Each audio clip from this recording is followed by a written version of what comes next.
Profesor Egy Sujana beri pelajaran buruk buat umat Islam di Indonesia.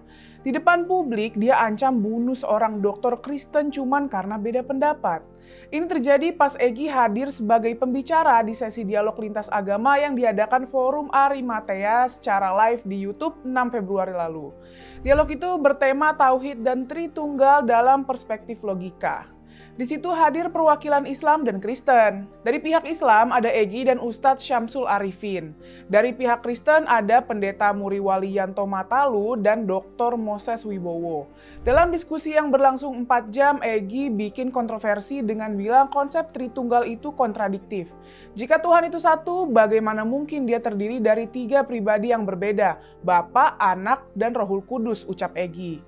Dia juga mempertanyakan kenapa Yesus yang dianggap Tuhan malah berdoa kepada Bapa. Mendengar pernyataan itu, Dr. Moses merespon dengan santai. Kalau Prof. Egy bilang dalam Alkitab banyak kontradiksi, saya juga tinggal klik website. Di sana juga banyak sekali ada kontradiksi Al-Quran, ucapnya.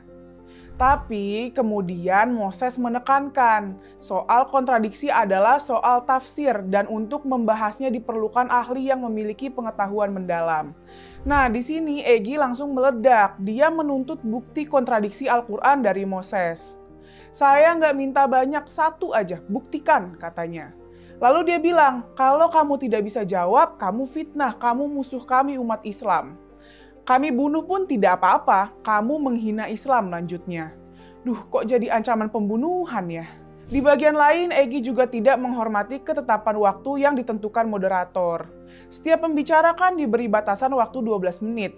Nah, di saat Egy lagi kencang menyerang lawan bicaranya, kebetulan batas waktu 12 menit sudah terlewati. Moderator dengan santun mengingatkan Egy. Waktu sudah habis, katanya. Ternyata Egy melanggar dengan terus menjawab nggak mau dan beralasan belum selesai. Norak lu, payah, lanjutnya. Setelah kru terpaksa kasih waktu tambahan. Dalam diskusi yang berfokus pada teologi ini, Egy juga malah bawa-bawa politik. Kalau ada orang yang pekerjaannya melampaui batas, sudah jelas 2 periode, minta 3 periode, setan itu orang. Saya nggak nyebut orang ya, tapi logika berpikir, lanjut Egy. Si Gibran belum 40 tahun, baru 36 tahun dipaksakan jadi bisa karena ada si Paman Usman, kata Egy meracau. Sikap Egy ini jelas bertolak belakang dengan semangat dialog lintas agama.